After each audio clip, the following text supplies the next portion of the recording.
Hello there and welcome to Get Good. My name is Bruce. As always, I am joined by Magnus, and this week, this month even, we are diving into some historicals. Magnus, how are you doing? Great. It's at the end of summertime, so it's getting better now. It was a bit of a rough one, but yeah, the tail end of it is much more preferable. We are on the verge of prime hobby season in my eyes. Beautiful autumn. Oh, I cannot wait. But we're not here to talk about the weather. We're here to talk about historicals, which was an interesting one for us. Not only answering the trillion questions in terms of what is a historical model, of which it turns out the answer is far more complicated than one might initially think. Yes. But we have had a whole host of excellent and wonderful entries. Obviously, before judging yourself and the wonderful Cryo Cheese, did full research on all eras of history, I assume. We actually did talk about it a bit before we started, and we both agreed that you had already been the gatekeeper of what was an okay historical piece and what was not. So we were much more concerned about the painting than historical accuracy. Also, none of us knew anything about history, so. Good. Okay, so I'm getting the blame. Yes. Should anything not be accurate, that's entirely fair. Yes. I can. We voted, and it was 2v1. Yes, and it was quickly decided Bruce is the one to direct any complaints to. Yeah, just Bruce.rose. So obviously, thank you to wonderful Cryo for helping judge past Best in Show winner with an excellent piece I was looking at this morning, weirdly. But we are here to dive into some wonderful historical entries, and we are going to start with the wonderful knight in Cantor, Francesco, a man who has a deep and rich knowledge of historicals, which was very beneficial to me. But I was studying this piece this morning, and I think for me, what seals it, the thing I really, really love, is the sense of place.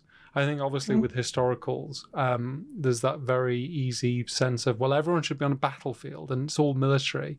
But here is almost a moment of respite, and like the marble colonnade, the fact that you can picture the scene so strongly in combination with obviously some technically brilliant painting, and good Lord, painting white is not easy, and yet here we are.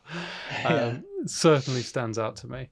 Yeah, that's exactly my take from this one is having a smooth and soft looking white while still getting shadows into support the volumes. Not an easy task, and I'm quite impressed with the final look of this. The red complemented very well, not too saturated, but still a striking red. Yeah, I really enjoy this piece for sure. Yeah, one of those, I mean, when it comes to painting whites and creams, it's one of those, when you get it wrong, it's really apparent. When you get it right, it's entirely invisible, which is very hard. Almost, yes, exactly. It's just working, right? And it's, a hard thing to do. Next is Ron, who I believe entered this piece for hyping, as we do like to do, but not for judging. Yes. But it was a really nice story behind this piece in terms of just basically finding a plane that I think his father had flown in Vietnam, which is pretty incredible, the story behind it. I love scale models. I have discovered this about myself, that actually a little vehicle makes me very happy. It gives me the happy brain chemicals. I think with this piece, obviously, it's getting it down to the historical accuracy. The camo couldn't have been fun or easy, but seeing what went into the assembly, good Lord, that's a hard old job to do. Yeah, it's funny because it's something, I don't know what it is about it, but they kind of almost smell a bit of childhood, like because I had family members who were, I don't want to say into it, but scale modeling or especially these like vehicles were much more of a thing back then, not wargaming as much. So being more exposed to vehicles like that, it wasn't planes, but motorcycles. Kind of brings a childhood memory thing, but it's very much not a children's thing, right? So it kind of brings... hard. Really difficult, it turns out. The assembly and the accuracy and everything was pretty hard. So as a child being 6, 7, 8 years old, you look at a thing and think, "Ooh, that's cool," and don't know anything about the process behind it. So it's really an exciting thing. Yeah, it sparks memories every time. Yeah, and obviously thank you for submitting this, Ron, and thank you for the story. I think talking about the piece as submitted and the history that went into it. I think that's probably why I really like historicals as a genre, is that there is always a story behind it, and therefore there's always something more to dive into. Bernard, Misha paints minis with, I believe it's an Anglo-Saxon. I don't know. I'm not. I mean, all historical inaccuracies, please direct towards me. It is obviously a shawl, easy to pick out for me. I really like this piece. I think it is a shame, as always, when I only show one angle of these minis, which one day I'll find a way around it. But the nice shawl and the texture that's worked into that cloth. I'm a sucker for painted texture. I know you are too. Yes. But yeah, that and the linens underneath is really nice to me. Yeah, exactly. And I would recommend anyone visiting Instagram, because the backside is quite good. It has like the back of the shield that we don't see here is a really nice touch. So, well, unfortunately, it turned the wrong way in this photo. But I would encourage everyone to go and see. It's a nice, really nice piece. And this is, it's like a 75 mil or something. The scale's always I couldn't interesting tell to you. figure. I know, that's the thing. It's the fun. Yeah. This is horrible, because these minis are not like minis that we necessarily know. So usually we have exactly. Usually we have a kind of like a reference in terms of scale, and we didn't here. I think Knight's piece was maybe a 54, something like that. But we couldn't actually that's tell. Not a real scale. That's a fake scale. I only do Warhammer and 75. No, wonderful entry. Thank you so much, Bernard. Now, Adam, with his really nice samurai piece. A scene as opposed to just a singular figure, which I think I'm becoming... as I get older. I've not been doing this that long. That's a weird way to phrase it. But as I'm seeing more minis and as we do more of these challenges, I am often suckered into a moment in time, like captured so well. It's what stood out to me at Knight's piece. But this, obviously, the swords come down, the bamboo sheet strewn, one in the water. It's so lovely. And then you combine that, obviously, with the lovely volumetrics, the nice color selection. There's a lot here to like, I think. Yeah, I do agree. I think it's because we don't have categories, you get to show a bit more, like a bit of excitement and whatnot because of it. So you tell a snippet or show a snippet of something that kind of frames the mini. I really enjoy that. I agree. I think the what is it called? The orange fungus on the lichen? No, what is it called? Lichen is a type of covering on tree bark. It is like a fungus, the orange stuff, isn't it? Right. We looked into this because of Ollie. Oh, really? Okay. Well, yeah. So I quite enjoy that. I think it is pulled off very well. Really nice. Thank you, Adam. Lovely entry. Burn. Another knight.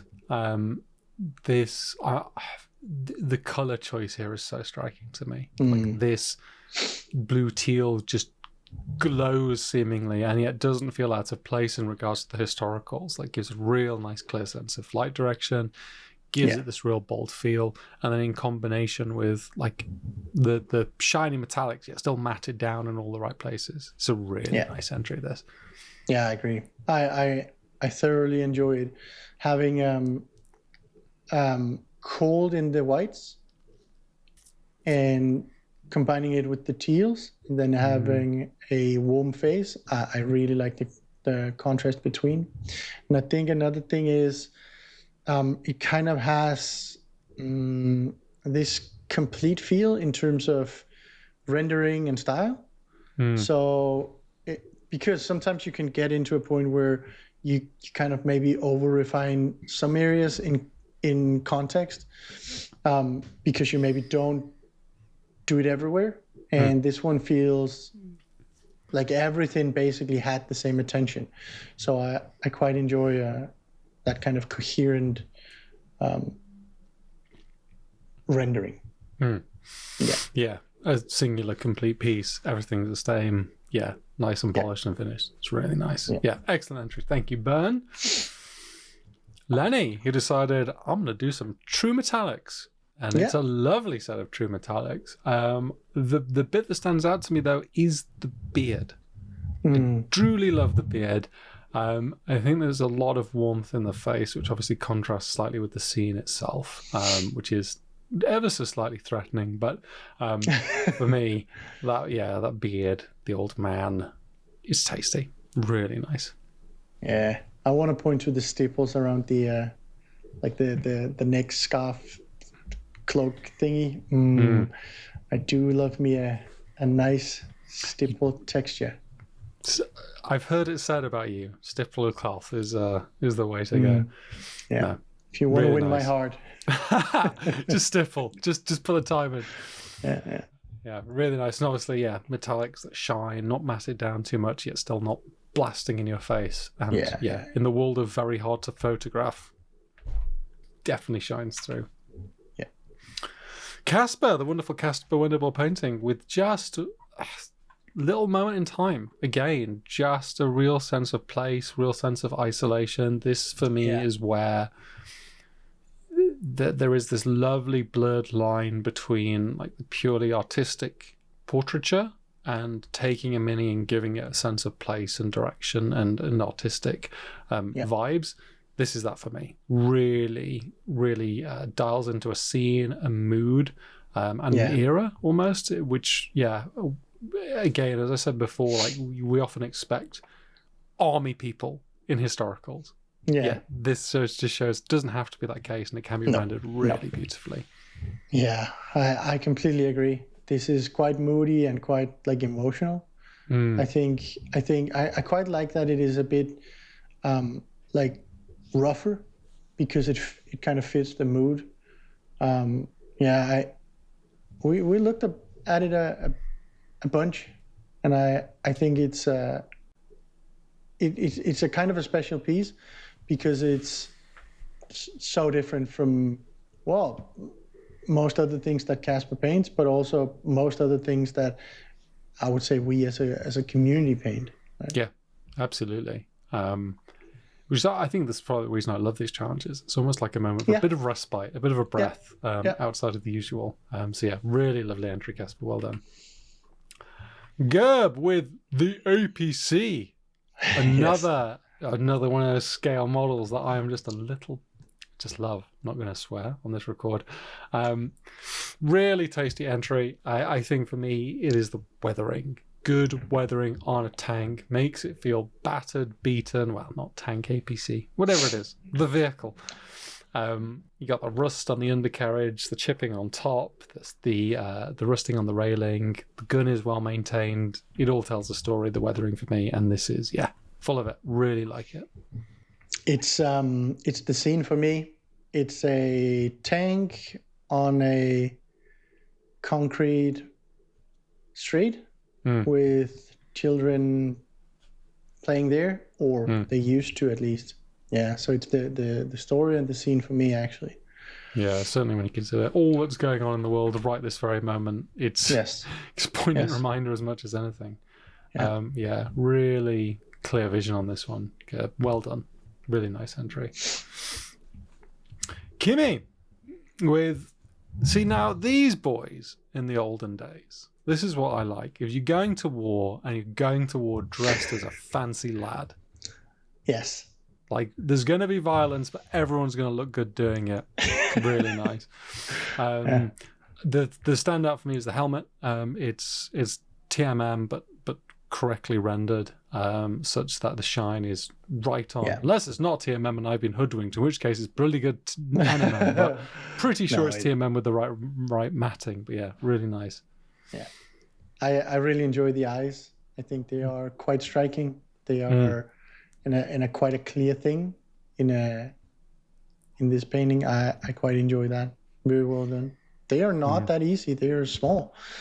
Turns out that the proportions as we move up in scale, they are very different from realism. Chibi eyes on Space Marines. Space Marines, yeah. We thought we had it easy. Turns out, no. Oh yeah, no, really nice, excellent entry, Kimi.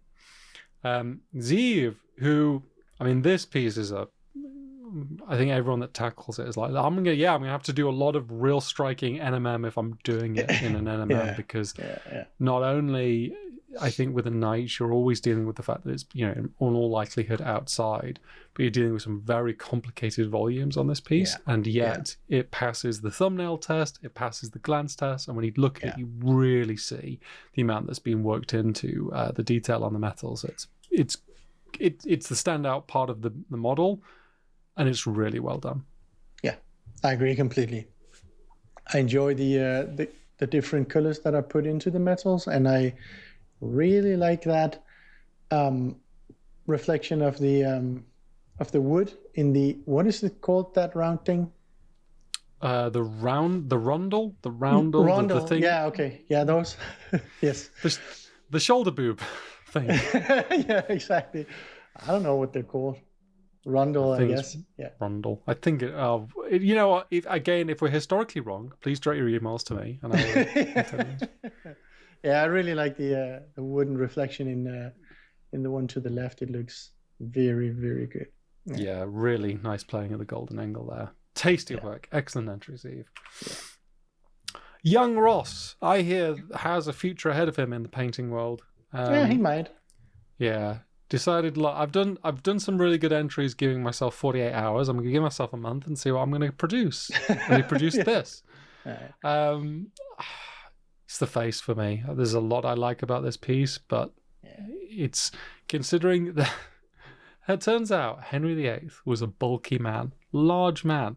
And in the mini, obviously, the face is such a small part of it, and yet it is riven with emotion. It's almost like a portrait, I think. Everything from the subsurface scattering in the ear to the emotion in the eyes, just beautiful. Yeah, I think it's the general detail work. This one has a lot of details, like thin, like almost the filigree on the sleeves, and it's actually painted if you zoom, so you can see that it is stitched in. It's quite an amazing feat in that regard, and all the gems that are painted like a dark gem but with a reflection on them is a tricky thing to get right unless you know what you're doing or willing to do it over a lot. Just be willing to repaint it over and over and over again, easy. Over and over. Yeah, and the small pearls and everything, they really work. So this is definitely one to hit up on Instagram too, for sure. Yeah, really nice. Gorgeous entry. Thank you, Ross. Seamus again from the Ross school of I'm going to give myself no time. Yep. At this point, it was like 24 hours. Yep. I'm going to do textured denim. I'm going to do a lot of complicated old man skin. Yeah. And it all works. I mean, the standout for me is the denim. I think denim as a thing to render is very tricky. But seeing like slightly old workman's denim here, really nice. Yeah, really nice that the stippled texture is not stippled in like randomly, it's in an actual stripy pattern, like denim.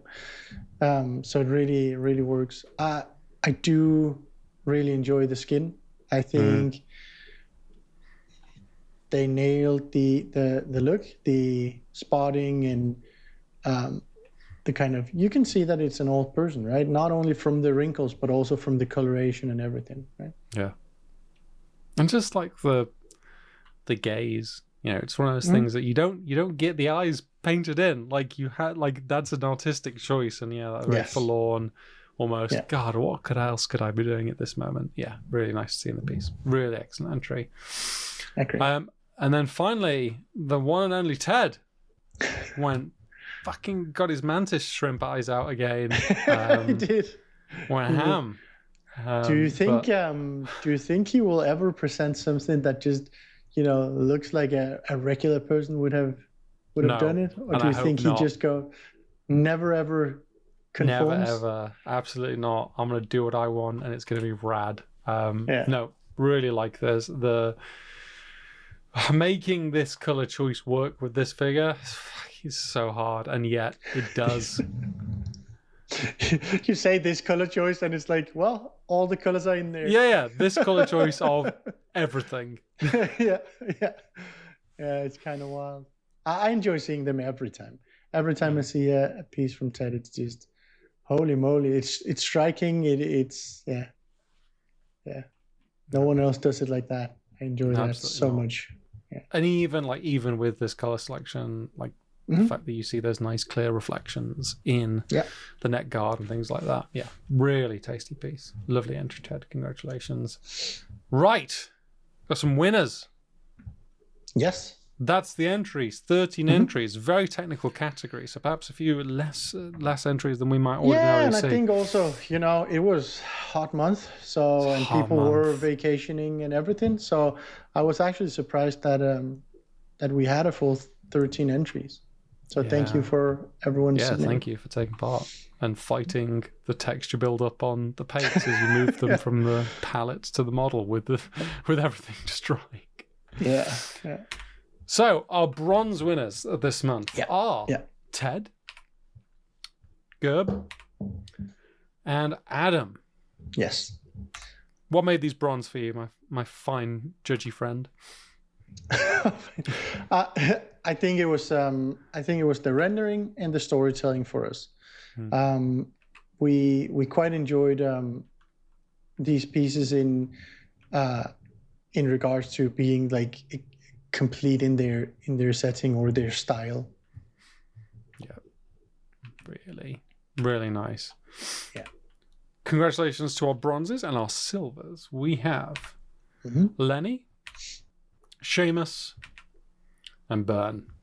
Yeah, these are taking the refinement and kind of working the textures and stuff like that. So you show a bit more of like the technical side of painting on these.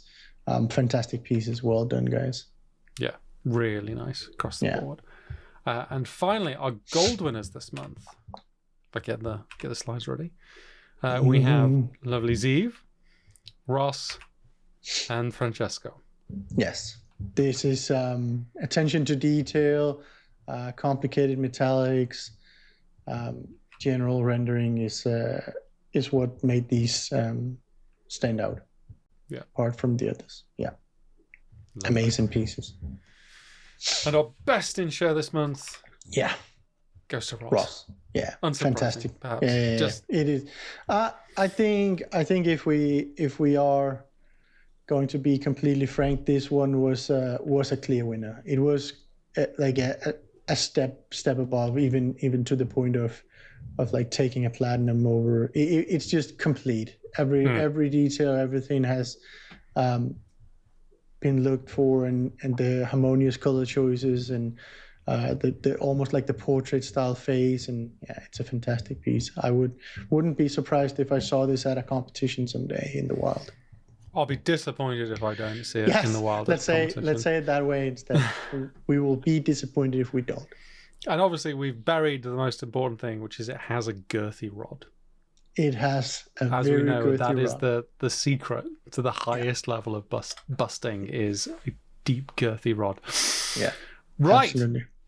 That is the end. Thank you everyone that entered this month with some historicals. We are knee deep wading into atmospheric, stealing from American Magic the Gathering approach to do some cool atmospherics. And after that, we do have a collaboration with wonderful Rising Ape James and his YouTube channel, where we shall dive into some slightly different figures.